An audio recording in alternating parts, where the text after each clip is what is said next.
সেই রাতে এই ঘটনা ঘটার পরে আমাদের কাছে আরো মনে হয়েছে যে ঢাকা শহরে 500 মানুষ নাই যে সেখানে ওই বিল্ডিং দুইটার সামনে গিয়ে ব্যারিকেড তৈরি করতে পারে। এটা আমাদের জন্য আরো দুর্ভাগ্যজনক মনে হয়েছে, আমাদের নিজেদের কাছেও অসহায় মনে হয়েছে।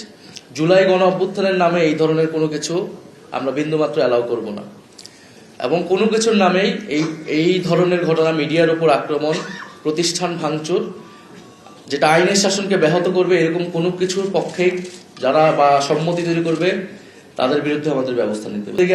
আমি একমত হতাম না বা আমরা এটার বিরোধিতা করতাম, কারণ আমরা যাদের বিরুদ্ধে লড়াই করেছিলাম তাদের পক্ষ থেকেই পুরো জুলাই গণঅভ্যুত্থানকে প্রথম থেকে বলা হয়েছে মবক্রেসি।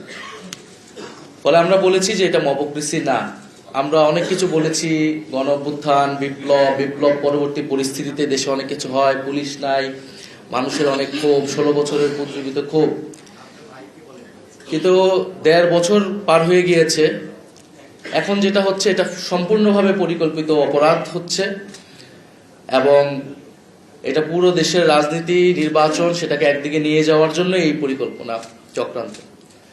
ফলে আমি মনে করি আমাদের সবার এই জায়গা থেকে দায়িত্ব নেওয়া উচিত, এবং এই ঘটনা যারা সেই রাতে ঘটিয়েছে এটা খুবই স্পষ্ট যে কারা সেটার পক্ষে সম্মতি তৈরি করেছে।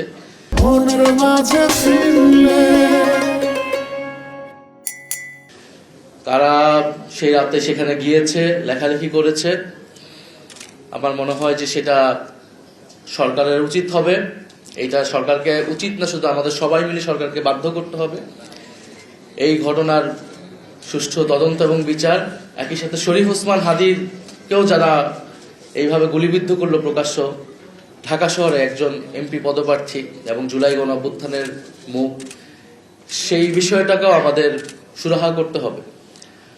ফলে এবং সেই রাতে এই ঘটনা ঘটার পরে আমাদের কাছে আরো মনে হয়েছে যে ঢাকা শহরে 500 মানুষ নাই যে সেখানে ওই বিল্ডিং দুইটার সামনে গিয়ে ব্যারিকেড তৈরি করতে পারে। এটা আমাদের জন্য আরো দুর্ভাগ্যজনক মনে হয়েছে, আমাদের নিজেদের কাছেও অসহায় মনে হয়েছে। আমরা যদি সাথে সাথে রেসপন্স করতে পারতাম, আমরা আমাদের জায়গা থেকে তো আসলে যখন পুলিশ কাজ করে না, আমাদের জায়গা থেকে তো দায়িত্ব ছিল নাগরিক হিসেবে।